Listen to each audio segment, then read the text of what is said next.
Dulu Al-Hallaj itu mereka tak solat dengan gerak, tapi solat dengan hati gitu. Nah, ini muskilah, masalah bagi kita. Ada orang begitu hari ini, ada. Orang-orang itu memang tak mau solat. Sebenarnya bukan tak mau, malas saja. Malas saja gerak solat itu. Tinggal gerak pun susah. Tapi mereka kemudian kami cukup dengan mengingat Allah, karena makna Allah itu, makna solat itu adalah mengingat. Gitu. Jadi kami sudah mengingat Allah. Mana dalilnya? Itu dalilnya. An zikrillah. Ulama ahli tafsir mengatakan zikrillah tadi artinya salat.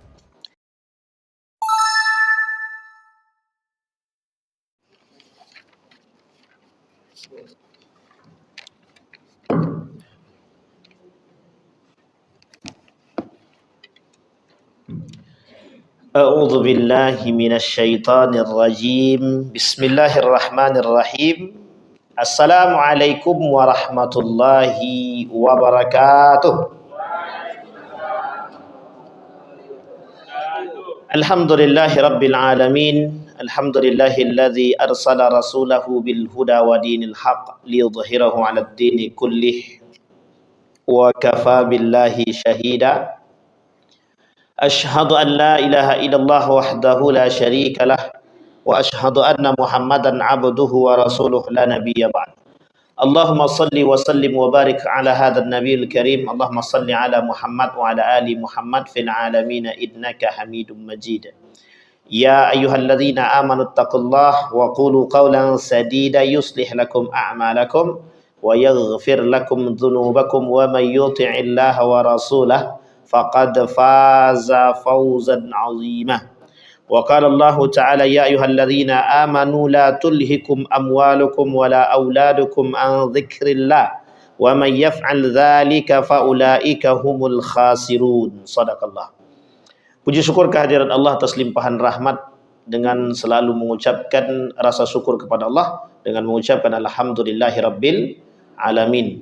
Berselawat kepada Nabi dengan mengucapkan Allahumma salli ala Muhammad wa ala ali Muhammad fil alamin innaka Hamidum Majid. Mudah-mudahan di maghrib ini Allah ridai, Allah berkahi, Allah limpahkan rahmat dan karunia-Nya kepada kita, keluarga yang sakinah mawaddah warahmah, anak-anak yang saleh dan salehah, orang tua yang diberkahi, rezeki yang melimpah, kesehatan yang diberkahi. Insyaallah istiqamah dalam keimanan, insyaallah istiqamah dalam kebaikan. Amin ya rabbal alamin. Baik Bapak Ibu sekalian yang berbahagia, malam hari ini kita lanjutkan kajian kita pada Al-Kabirah Ar-Rabi'ah, dosa besar yang keempat. Yang keempat, yang pertama sudah, kedua sudah, ketiga sudah. Terakhir kita bahas sihir. Sekarang kita akan coba mengkaji tentang tarkus shalah. Jadi dosa besar selanjutnya itu yang keempat dalam urutan kitab Imam Az-Zahabi, Syamsuddin Az-Zahabi, atau lebih tepatnya Imam Az-Zahabi itu mengatakan yang keempat itu tarkus shalah. Apa itu artinya, Bu? Meninggalkan salat. Pertanyaannya adalah yang ditinggalkan ini salat wajib atau salat sunnah? Wajib atau sunnah? Jadi kalau salat sunnah boleh ditinggal? Oh enggak juga. Jadi ragu kita, Bu, ya. Baik. Ada pertanyaan Bapak Ibu? Oh enggak ada ya, belum dimulai ya. Insyaallah. Baik. Sekarang kita masuk pada tarkus shalah. Allah berfirman dalam Al-Qur'an tersebut, kata Allah begini, ya ayyuhalladzina amanu la tulhikum amwalukum wala auladukum. Kita komain dulu. Janganlah sampai kalian itu dihancurkan oleh anak. Itu anak tuh, Bu. Yang kedua, amwal, harta. An zikrillah, dari mengingat Allah. Kalimat zikrillah di situ oleh para ulama diartikan, para ahlul mufassirin mengartikan an zikrillah salat. Diartikan salat. Bukan berarti arti salat itu adalah zikir. Jadi kami cukup zikir saja, bukan. Salah satu arti makna daripada salat itu mengingat Allah. Itu arti salat itu. Jadi kalau kami mengingat salat aja dah cukup itu, mengingat Allah aja dah cukup kami salat itu, Ustaz. Tidak begitu artinya. Karena ada golongan-golongan yang mereka tidak solat dengan gerakan, tapi cukup dengan mengingat Allah. Itu kata dia sebut tadi, karena arti solat itu zikir, gitu. Karena arti solat itu mengingat, maka kami cukup mengingat Allah saja. Yang penting hati kami terikat dengan Allah, mau kami solat atau tidak, tak urus, gitu. Ada kelompok begitu? Ada. Dulu ada namanya Al-Hallaj. Ini orang-orang pemikiran mesti tahu.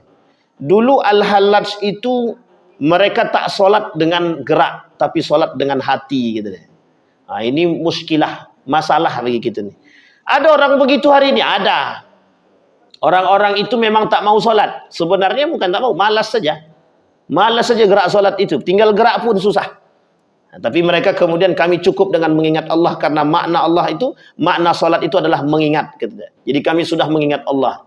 Mana dalilnya? Itu dalilnya. An zikrillah. Ulama ahli tafsir mengatakan zikrillah tadi artinya salat. Wa may yaf'al dzalika fa ulaika humul khasirun. Barang siapa di antara orang yang berislam itu yang tidak menjalankan salat, atau mereka terjerumus dalam kategori dihancurkan, dilalaikan, dimusnahkan oleh anak, harta, istri, dan semua yang mereka miliki, faulaika humul khasirun. Ayat pertamanya disebut dengan ulaika humul khasirun. Orang-orang itu termasuk orang-orang yang merugi. Sekarang pertanyaannya adalah, bagaimana cara kita mentafsirkannya? Bapak Ibu sekalian yang berbahagia, yang perlu dipahami daripada konteks ini adalah, yang pertama yang harus kita pahami terlebih dahulu, ayat ini berbicara tentang solat, terkhusus solatnya solat wajib, bukan solat sunnah. Oke Bapak Ibu ya, pahami dulu konteksnya. Itu kan solat sunnah mungkin, tapi ulama ahli tafsir mengatakan, mufassirin, kita ambil contoh yang paling kontemporer hari ini, kata Syekh Wahbah Zuhaili dalam kitabnya Tafsir Al-Munir, itu diartikan sebagai solat. Baik, sampai di sini paham Bapak Ibu? Solat di sini adalah solat yang wajib 5 waktu. Solat yang wajib berapa? 5 waktu. Hafizu 'alas salawati was salatil wusta. Jagalah oleh kalian as-salawat. As-salawat di sini diartikan 5 tadi. Tapi kemudian ada Allah sebut was salatil wusta. Salat wusta itu apa? Ulama berbeda pendapat. Tapi jumhur ulama, termasuk ahli mufassirin Ibnu Katsir, Jalaluddin As-Suyuti, Al-Maraghi, Buya Hamka dalam tafsir Al-Azhar, mengatakan kalimat tersebut lebih tepatnya solat wajib di asar. Jadi 5, di antara 5 ini yang paling tengah yang mana? Subuh, zuhur, asar, maghrib, isya. Mana yang tengah-tengah? Asar. Hafizu 'alas salawati. Salawat artinya jamak.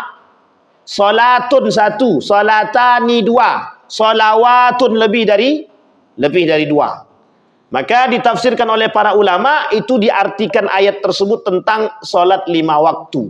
Jadi kalau Ade Armando bertanya mana dalil tentang salat 5 waktu, itu dalil dia. Ade Armando tahu kan? Tak perlu ditelepon-telepon orangnya. Itu orang yang mengatakan tidak ada dalil solat wajib 5 waktu itu dalam Al-Quran. Tapi dalam hadis Nabi ada. Dan disebutkan solat asar, maghrib, itu disebutkan oleh. Sampai di sini paham Bapak Ibu ya? Baik. Sekarang pertanyaannya, sebelum kita sampai pada definisi mengatakan bahwa tinggal solat itu dosa besar. Pertanyaan kita adalah, apakah solat itu masuk dalam satu syariat yang diwajibkan? Solat wajib ya. Apakah solat wajib itu termasuk yang diwajibkan? Bahasanya aja ada solat wajib Ustaz. Berarti ya jelas wajib lah. Karena ada orang yang tak mewajibkan. Kenapa kita katakan demikian? Perlu paham. Perlu. Karena ada orang yang tidak mewajibkan itu. Maka Bapak Ibu sekalian yang berbahagia, nanti kita buat tingkatannya. Ada tingkatannya. Paling tidak ada 3 tingkatan. Oke Bapak Ibu ya? Sampai di sini paham? Maka salat wajib itu disyariatkan. Aqimis salata li dzikri, kata Allah. Kapan perintah salat itu? Isra wal Mi'raj. Kapan itu? Nanti dibahas pada masa Isra wal Mi'raj. Tapi lepas daripada itu dulu. Sekarang permasalahannya kewajiban solat, perintah solat sudah turun. Perintah di dalam Al-Quran itu mengandung dua makna. Satu wajib, yang satunya lagi sunnah. Sunnah itu ada dua dalam tahapan ini. Sunnahnya itu sunnah muakkadah, dan yang kedua sunnah saja.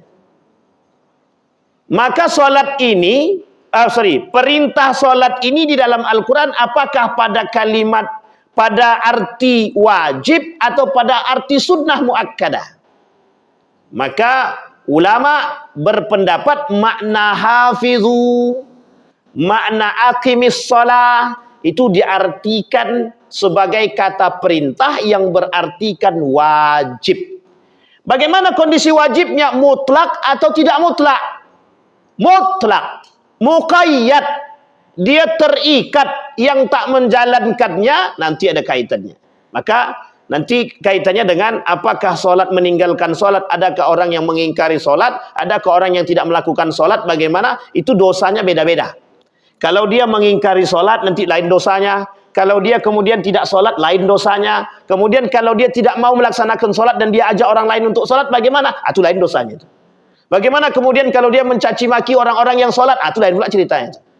Jadi banyak dosa itu punya tahapan masing-masing. Tidak semuanya sama. Tapi perbuatan ini itu masuk dalam kategori dosa besar. Al-kabair. Al-kabair itu artinya dosa besar. As-saghair artinya dosa-dosa kecil. Nah, sekarang kita bahasnya kabair. Baik. Sampai di sini paham, Bapak Ibu? Baik. Kemudian Allah berkata di dalam Al-Quran, "Ma salakakum fis saqar? Qalu lam naku minal musallina wa lam naku nut'imul miskin." Orang yang dimasukkan oleh Allah ke dalam neraka sakor dua. Yang pertama yang tak solat. Ini kemudian akan kita jelaskan. Yang kedua orang yang tidak mau memberi makan anak yatim. Itu nerakanya sudah disebut oleh Allah, neraka sakor.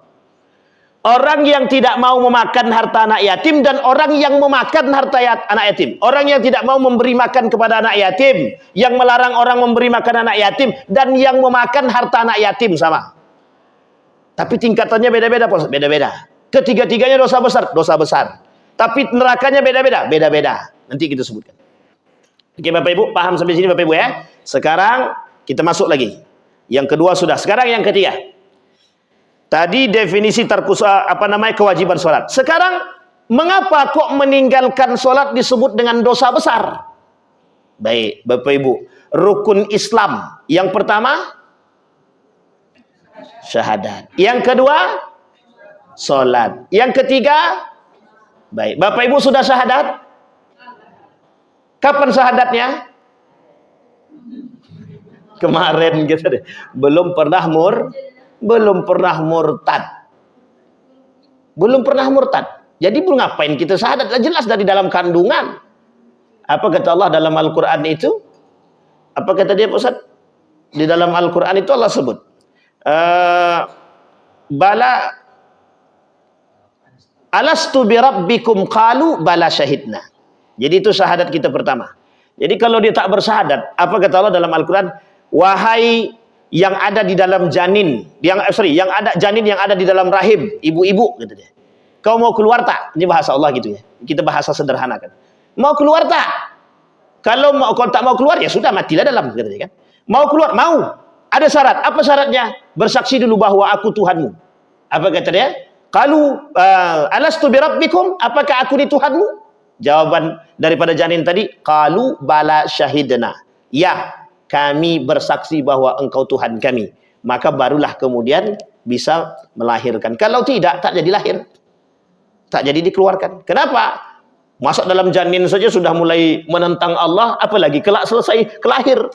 Maka setelah itu bagaimana Pak Ustaz? Jadi semua janin itu, semua calon bayi yang ada dalam rahim ibunya sebelum dia keluar, maupun agama bapaknya Hindu, Buddha, Kristen ataupun Islam, mereka semua beragamakan Islam. Ketika dia sudah lahir, barulah tergantung bapak ibu dia. Dia ada dua maknanya. Ketika dia sudah lahir, baru tergantung bapak ibunya.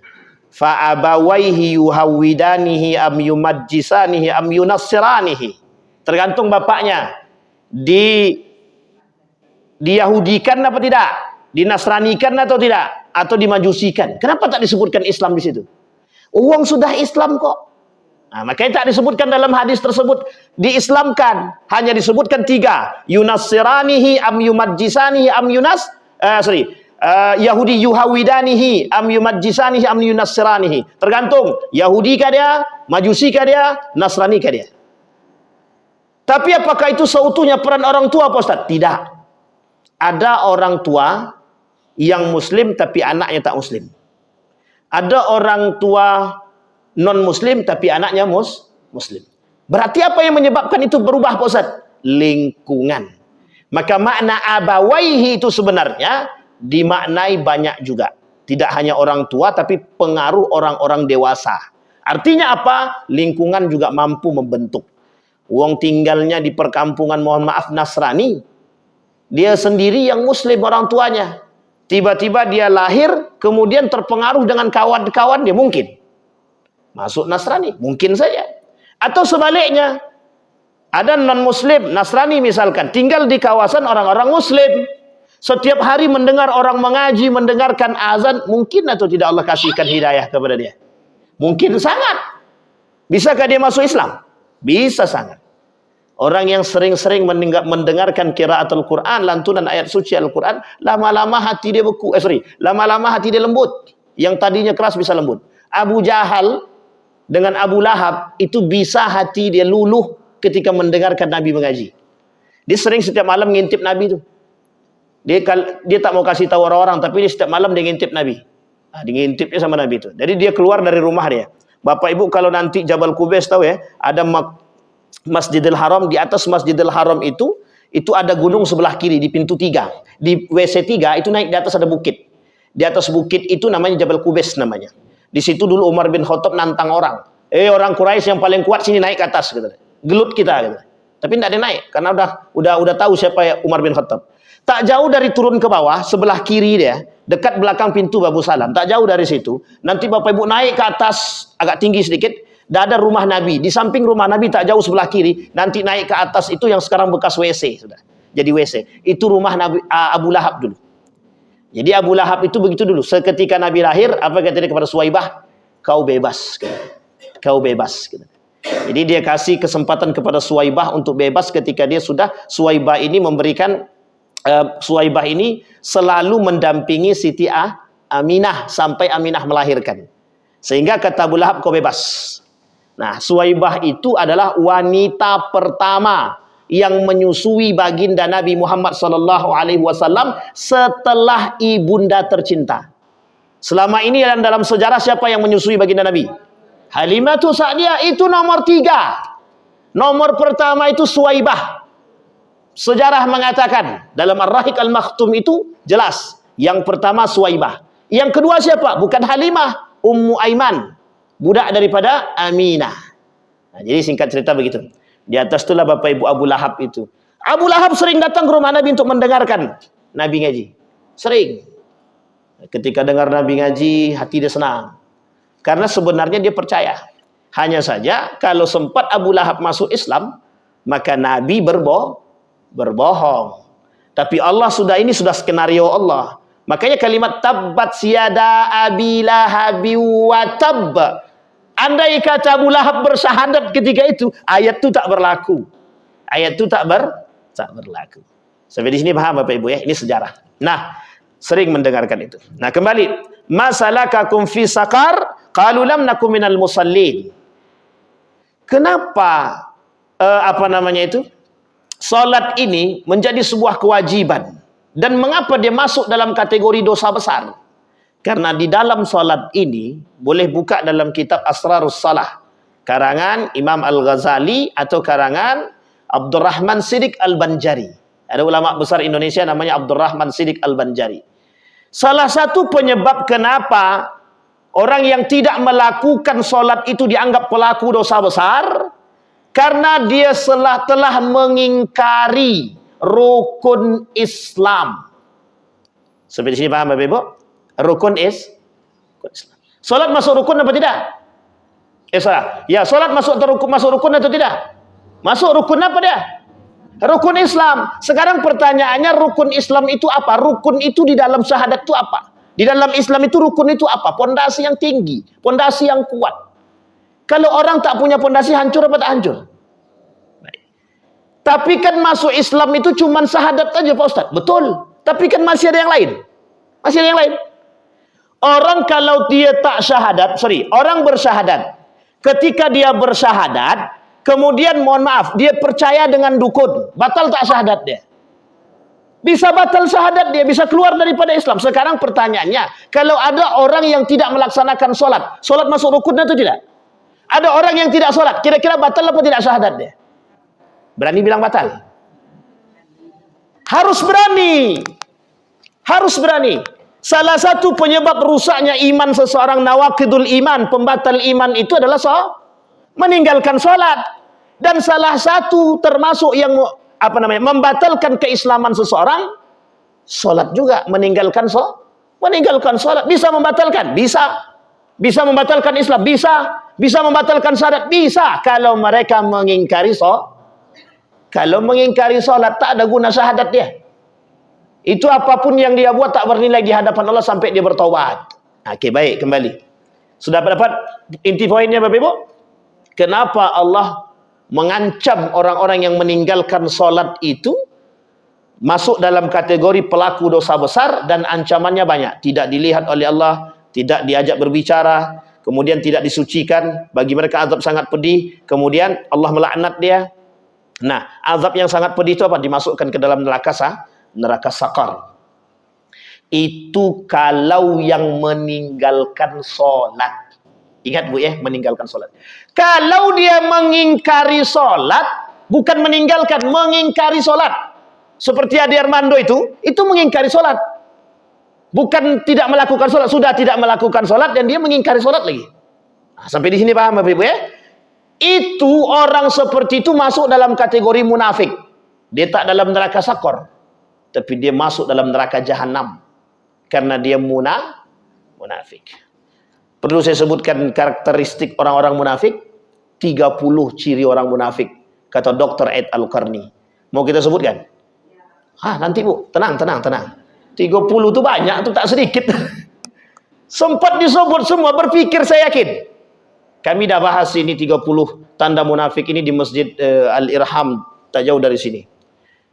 Itu sampai sekarang belum selesai, itu baru sampai nomor 15 itu 30. Entah berapa lama lagi itu mau habis itu Bapak Ibu. 30 Bapak Ibu. Itu baru satu. Kalau dalam kitab yang lain, dalam surat At-Taubah, An-Nifaq wal Munafiquna fi dawi surat At-Taubah, dalam surat Taubah itu banyak lagi karakter-karakter orang munafik. Salah satu ciri orang munafik itu yang saya sebutkan di sini aja. Itu salah satunya orang yang main-main dalam solat. Bukan meninggalkan solat, bukan mengingkari solat, tapi disebutkan main-main dalam solat. Wa idza qamu ila salati qamu kusala. Salah satu tanda orang munafik. Orang yang solat dia main-main.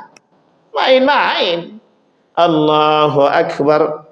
Tapi mata dia entah kemana. Yang ditengok dia anak gadis orang.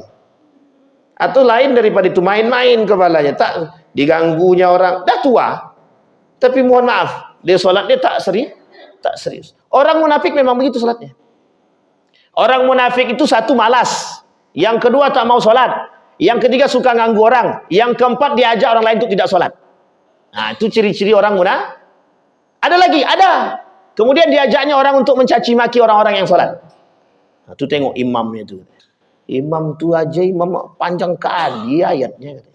Pokoknya semua, mana bagus dia itu. Dah sok-sok pura-pura. Pokoknya dia itu riak tuh, imam tuh. Itu mencela tuh. Yang kayak gitu munafik apa tidak? Munafik apa tidak?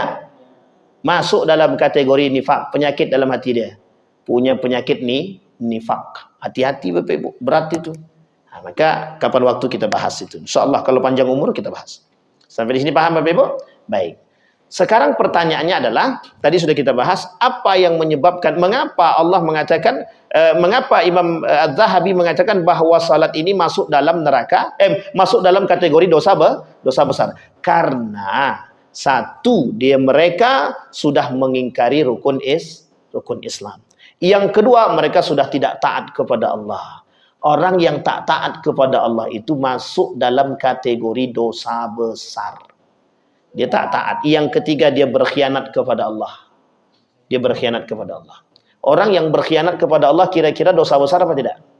Sedangkan berkhianat kepada manusia saja dosa besar, apalagi berkhianat kepada Allah. Dan yang keempat, kata Syekh Abdurrahman Siddiq Al-Banjari itu dalam kitab Asrarus Salah tadi, kenapa solat itu menjadi, kalau ditinggalkan menjadi masuk dalam kategori dosa besar?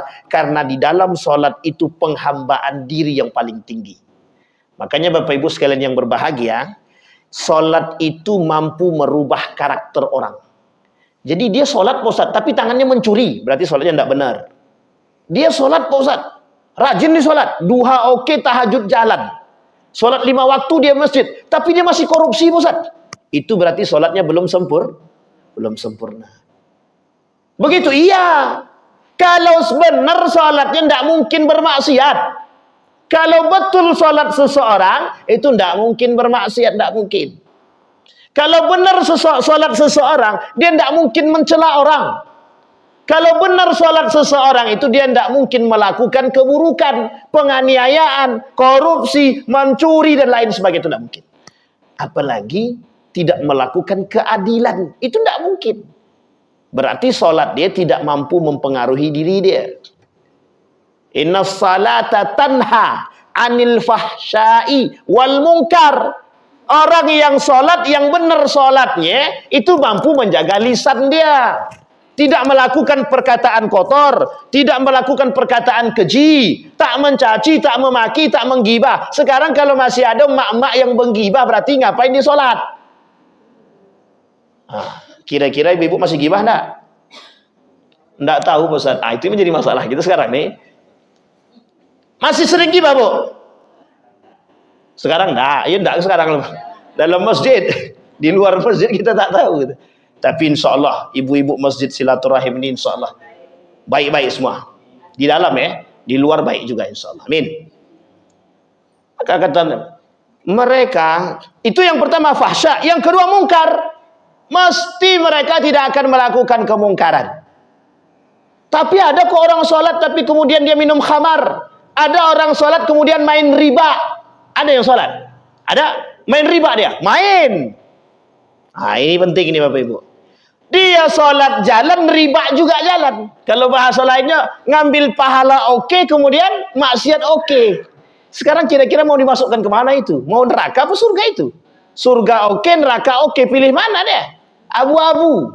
Tidak mungkin bagi orang yang sholat, yang benar sholatnya, mereka akan melakukan riba.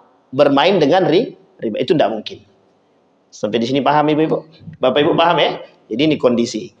Nah, ini karakter dia. Kenapa? Disitulah alasannya Bapak Ibu. Kalimat yang tertera di dalam hadis Nabi, awwalu ma yuhasabu yaumal qiyamah as-salat. Yang pertama kali dihisab hari kiamat itu apa? Salat. Amal ibadah yang pertama kali dihisab di hari kiamat salat. Tapi ketika ruh keluar dari tenggorokan dari sini, itu yang diperlihatkan apa? Amal ibadah apa? Bukan sholat, sedekah. Jadi sebelum ruh ini keluar dari tenggorokan ini, sebelum keluar, itu akan dinampakkan kepada dia sedekah-sedekah yang pernah dia buat. Satu kali cerita itu, ada seorang pemuda, dia berjalan, di tangan dia ada roti. Kemudian tengah jalan nampaklah orang yang belum makan, kemudian dia minta, dia kasih. Apa kata dia? Kita setengah-setengah. Roti cuma tinggal satu. Aku dalam perjalanan, aku setengah, kau setengah. Dibagi setengah. Sampai di tempat dia meninggal. Sebelum dia meninggal itu, ketika ruh sampai di tenggorokan, ini dalam kitab, saya lupa, Daqaiqul Akhbar kalau tak salah. Ketika mau keluar itu dinampakkan oleh Allah. Ibadah-ibadah sedekah dia. Kenapa ditampakkan? Karena itu ibadah yang paling baik. Sehingga mohon maaf Bapak Ibu, ibadah sedekah ini kata Umar bin Khattab, itu ibadah yang membuat manusia paling kuat di muka bumi ini. Kata Umar bin Khattab, orang yang paling kuat di muka bumi ini orang yang paling banyak sedekahnya. Kenapa demikian? Karena orang yang disedekahi oleh dia itu mesti bersahabat dengan orang yang disedekahi. Sekarang saya tanya Bapak Ibu, ketika Bapak Ibu dikasih duit oleh orang, Bapak Ibu mau tidak mencelakai orang itu? Tidak mungkin kan? Itu makanya kata Umar bin Khattab, banyak kali orang yang rajin sedekah banyak kawan. Orang yang rajin memberi itu banyak kawan. Singkat cerita diperlihatkan, ternyata apa tadi? Mayat tadi itu menyesal. Kenapa kok cuman aku kasih setengah? Turunlah ayat yang kemudian mengatakan, kalaulah seandainya engkau hidupkan aku kembali, la atasaddaqatna, aku akan betul-betul bersedekah, kata dia. Nah, itu dia kenapa alasannya Nabi mengatakan dalam hadisnya itu, bersedekahlah dengan yang terbaik, itu alasannya. Maka Bapak Ibu sekalian yang berbahagia, kalau memang kita memang hendak bersedekah, niatkan dalam hati mudah-mudahan apa yang kita sedekahkan itu yang terbaik bagi kita. Jangan pilih-pilih lah, jangan pilih-pilih. Maka Bapak Ibu sekalian yang berbahagia, saya sebenarnya ingin menyampaikan ini tapi agak sedikit keluar dari konteks kita. Orang yang bersedekah itu adalah orang yang sudah punya perhatian terhadap sesama. Artinya Bapak Ibu, orang yang sudah punya perhatian terhadap sesama, dia sedang melakukan kebaikan dunia dan akhirat. Sehingga Bapak Ibu, orang-orang seperti itu nanti kelak menjadi saksi terhadap Bapak Ibu semua. Ya Allah, ibu itu yang selama ini memberikan makanku. Nanti kelak begitu dia. Apa kata ibu tadi? Ya Allah, beliau itu sering rajin ngasih aku makan. Maka tak layak kalau engkau taruh dia di dalam neraka. Aku bersaksi bahwa dia orang baik. Dimasukkan oleh ke dalam surga. Jadi banyak Bapak Ibu, orang sedekah itu paling banyak ini ya. Orang yang bersedekah itu paling banyak kawan. Sulit untuk menyakiti dia. Kenapa? Karena orang yang disedekahi tak mungkin menyakiti. Kata Ustaz Luqmanul Hakim itu begini, kalau ada orang yang menyakiti Anda, menyakiti hati Anda, datang ke rumah dia bawa makanan. Kalau sekarang mau bawa makanan atau bawa parang? Ada orang menyakiti kita, kira-kira Bapak Ibu datang ke rumah dia bawa parang apa bawa makanan? Jangankan parang, cangkul pun kan bawa pesan. Tapi ternyata Bapak Ibu, itu betul. Kita sudah praktekkan itu Bapak Ibu. Ada orang tak suka dengan kita. Kerjanya mencaci maki kita aja. Disakitinya hati kita. Suatu ketika kami datang ke rumah itu, kita bawalah. Pokoknya kita bawa sesuatu lah untuk dia kita. Sampai sekarang Alhamdulillah jadi baik. Yang tadinya mencaci maki, selalu mencari kejelekan kita, sekarang enggak. Selalu disebutkan kebaikan kita di hadapan orang, dia selalu sebutkan. Artinya apa? Ternyata sedekah itu mampu membuat orang yang tadinya tak baik jadi baik. Biidznillah, dengan izin Allah. Kembali masalah tadi Bapak Ibu. Nah, kembali kepada masalah tadi, orang-orang yang sholat itu mesti tidak akan mungkin melakukan kemungkaran. Maka Bapak Ibu sekalian yang berbahagia, orang-orang yang sengaja meninggalkan sholat, sekarang kategorinya dosa besar dalam sholat, meninggalkan sholat tadi yang seperti apa? Yang pertama Bapak Ibu, kategori tingkatannya, ada orang yang mengingkari sholat. Apa maksudnya mengingkari sholat? Sholat itu rukun, sholat itu wajib. Ada orang yang tidak merasa, tidak yakin bahwa sholat ini wajib. Bahkan tidak ada dalil yang mengatakan sholat ini wajib. Orang seperti ini terjerumus dalam satu penyakit, namanya nifak. Apa namanya? Penyakitnya nifak. Pelakunya munafik. Sampai di sini paham Bapak Ibu? Nah, orang seperti ini, itu mereka sudah rusak akidahnya dan rusak syahadatnya. Kalau rusak syahadatnya, apa konsekuensinya? Habitat amaluhum. Allah tidak mau terima amal ibadah mereka. Dan amal ibadah mereka semuanya, selama mereka hidup, ketika mereka mengingkari kewajiban sholat, mereka mengingkari kewajiban yang rukun Islam, maka semua amal ibadah mereka yang pernah mereka perbuat, mereka batal, tidak diterima oleh Allah. Bapak Ibu sudah berumur berapa tahun? Ada yang 70? Ada. Sekarang pertanyaannya, coba bayangkan umur 70 tahun. Tiba-tiba dia mengingkari, mohon maaf, dia ingkari bahwa nikmat itu datang dari Allah. Dia mengingkari. Mana mungkin nikmat itu datang dari Allah? Nikmat itu dari usaha kita. Kira-kira mengingkari apa tidak?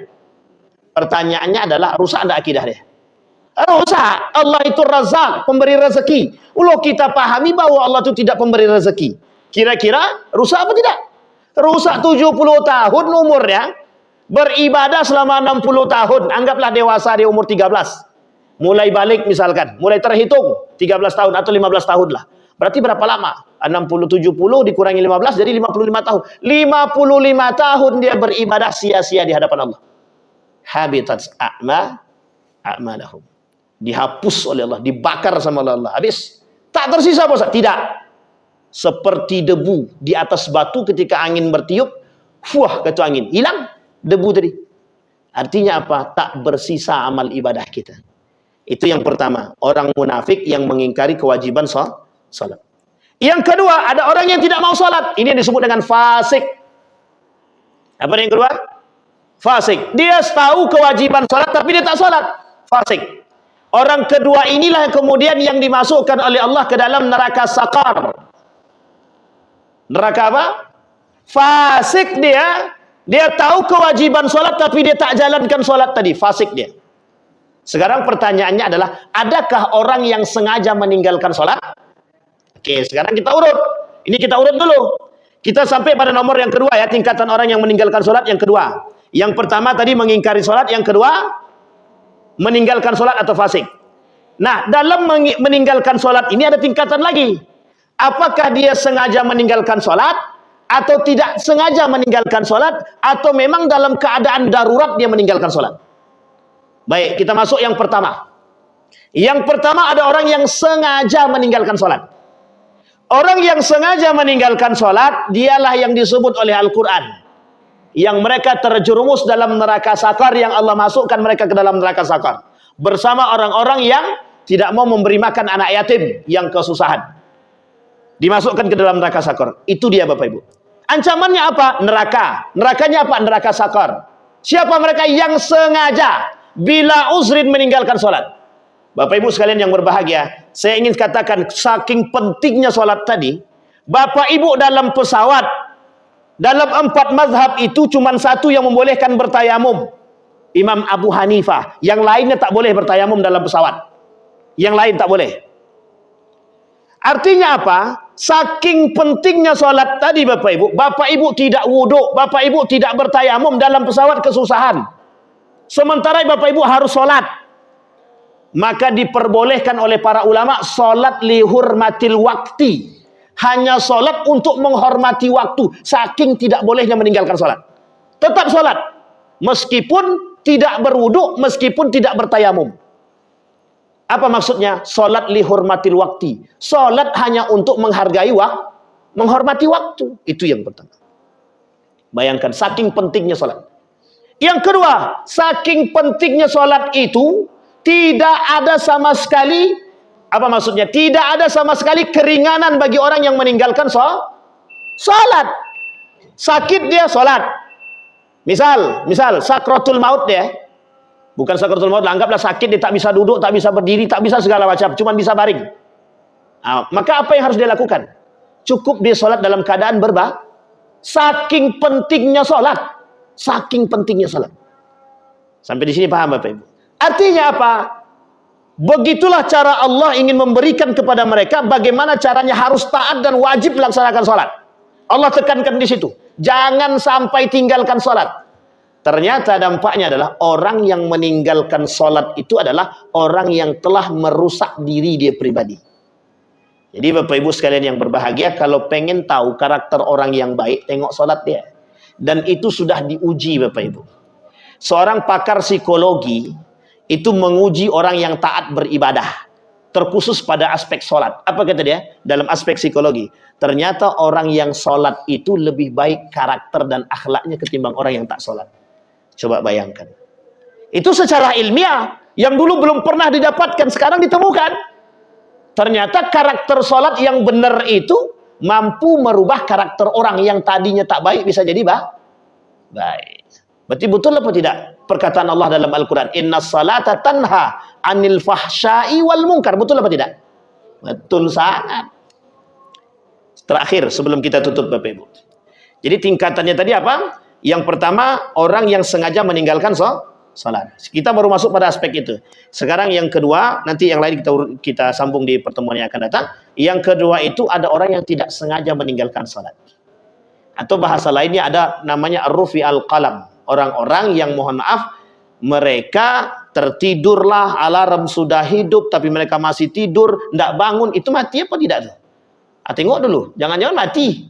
Kan begitu. Alarm di dekat telinga, tapi tak juga bangun. Diinjak juga sudah tak bangun juga. Dipukul tak bangun juga. Ditikam tak juga bangun. Itu mati dari situ. Tapi ada orang yang di dekat telinganya disiram dengan air tak bangun. Ada Bapak Ibu. Bapak Ibu kalau ke pondok dapat tuh. Kalau ke pondok dapat tuh, disiram pakai air dia masih tidur, dipukul juga masih tidur, dia kasih alarm di telinga masih tidur, itu masih ada. Itu namanya tidur mati namanya. Tapi kemudian terbangun dia. Orang seperti ini itu sebenarnya orang-orang seperti ini itu mereka ma'fu anhu. Salah tapi tak berdosa. Kalau mereka langsung salat. Kapan waktu kita bahas itu? Bapak Ibu sekalian yang berbahagia, maka kita baru sampai pada tingkatan pertama orang yang sengaja meninggalkan salat. Kemudian nanti insyaallah akan kita ulang sedikit orang-orang yang mohon maaf tidak sengaja meninggalkan salat atau memang meninggalkan salat karena ada aspek darurat atau dan lain sebagainya. Ada pertanyaan Bapak Ibu? Tidak ada. Alhamdulillah. Ada pertanyaan Bapak Ibu? Oke. Salatnya setengah 2 misal. Tapi setengahnya jam berapa? Zuhur setengah 1. Ya, kemudian dia masuk. Ya. Baik, orang seperti itu tergantung pada apa amal ibadahnya, Pak. Bukan amal ibadahnya. Tergantung pada apa yang dia perbuat. Jadi gini, kita tidak bisa langsung mengecam orang itu lalai sholatnya, belum tentu. Jadi Bapak Ibu saya ingin katakan satu pernyataan. Imam Abu Hanifah itu ketika dia sedang berwudu, ingin melaksanakan sholat zuhur. Ketika hendak melaksanakan sholat zuhur, Imam Abu Hanifah ini tiba-tiba dia terdengar ada orang yang meninggal dan tidak ada yang bisa memandikan. Kemudian Imam Abu Hanifah pergi memandikan jenazah tersebut sampai masuk waktu asar. Apa kata Imam Abu Hanifah? Idzan ajma. Jadi saya jamak nih sholatnya, kata dia. Artinya apakah dia lalai meninggalkan sholatnya? Pada aspek ini kita tak boleh contoh dalam arti kita, kalau kita tak punya ilmu kita tak boleh contoh. Kecuali kita punya ilmu. Artinya begini, untuk menghakimi seseorang itu lalai atau tidak lalainya itu tergantung pada perbuatan sebelumnya. Sampai di sini paham Bapak Ibu? Bapak Ibu kalau datang ke pondok, terkhusus yang di Jawa Timur, itu sholat zuhurnya seharusnya jam 12. Tapi mereka azan zuhurnya jam 12.30. Berapa molornya? 30 menit. Diperbolehkan dalam agama atau tidak? Sama halnya seperti saat ini. Kita waktu azan sudah masuk. Tapi kita masih mengundur. Dalam konteks ada kewajiban. Menuntut ilmu dan lain sebagainya. Majlis ilmu. Oleh para ulama ini disebut. Maka pemahamannya nanti ada pada 2 hal. Ada namanya mi'at, ada namanya mu'ayyan. Ada tepat pada waktu dia, ada di waktu yang tepat. Kalau dia sholatnya azannya setengah 1, dia baru sholat jam 3, baru mendekat asar sebentar lagi, 15 menit setelah itu asar. Atau setengah jam setelah itu asar. Itu yang dikategorikan oleh para ulama lalai. Sampai di sini paham Bapak Ibu ya? Baik. Nah, nanti ada kaitannya insyaallah kita bahas di pertemuan yang akan datang Pak ya. Mudah-mudahan saya ingat orang-orang yang telat untuk tolong diingatkan Bang Ardi ya. Kalau saya lupa nanti Bang Mukhlis Jiddin insyaallah. Saya kira itu saja Bapak Ibu. Mudah-mudahan ada manfaat bagi kita, mudah-mudahan ada berkahnya bagi kita, mudah-mudahan kita istiqamah dalam menjaga salat kita. Amin ya rabbal alamin. Fa'tabiru ya ulil absar la'allakum tuflihun. Assalamualaikum warahmatullahi wabarakatuh.